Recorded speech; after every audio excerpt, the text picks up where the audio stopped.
अऊज़ुबिल्लाहिमिनश्शैतानिर्रजीम बिस्मिल्लाहिर्रहमानिर्रहीम। मेरे शशम यानी छठी जमात के बच्चों अस्सलाम वालेकुम रहमतुल्लाहि व बरकातुहू। चूँकि आप सब बच्चे जानते हैं कि हम आजकल जो सबक पढ़ रहे हैं उसका अनवान है घोड़े और हिरन की कहानी। चूँकि हम पहुँच गए सफ़ा नंबर 102 पे, तो आप अपनी किताब निकाली सफ़ा नंबर 102 यानी 102। शिकारी ने कहा, मुझे अपनी पीठ पर बिठा लो और वहां ले चलो जहां वो हिरन रहता है। अब घोड़ा तैयार हो गया शिकारी की मदद के लिए। अब शिकारी ने घोड़े से कहा, आप मुझे अपनी पीठ पर बिठा लो और जहां वो हिरन रहता है वहां चलेंगे।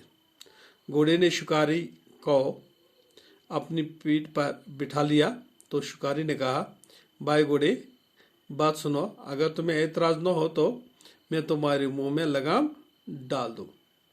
चूंकि शिकारी को मजा आया तो उसने जब वो घोड़े की पीठ पर बैठ गया तो उसने घोड़े से कहा, भाई अगर आपको एतराज न हो तो मैं आपके मुंह में लगाम डाल दूंगा।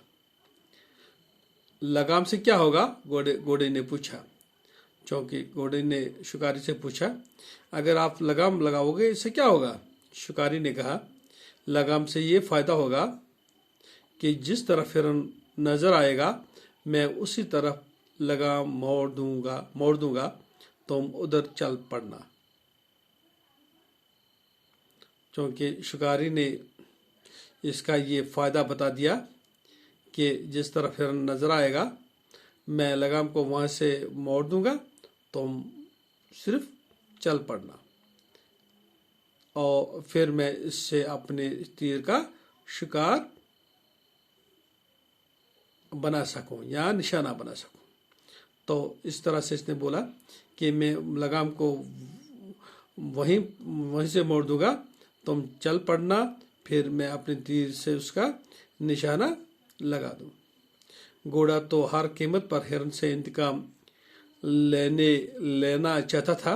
क्योंकि घोड़े को उससे वो इंतकाम लेना था, तो उसने कहा, अच्छी बात है, तुम मेरे मुंह में लगाम डाल दो। तो इस तरह से घोड़ा भी अब ये मान लिया इसने। अब ये तैयार हो गया तो शिकारी ने घोड़े के मुंह में लगाम डाल दी। शिकारी ने घोड़े के मुंह में लगाम डाल दी और दोनों हिरन के तलाश में निकल पड़े। क्योंकि अब घोड़े के मुंह में लगाम भी है, अब वो हिरन की तलाश में चल पड़े। थोड़ी दूर गए थे कि अब थोड़ी दूर गए कि हिरन नजर आया। अब हिरन भी नजर आया।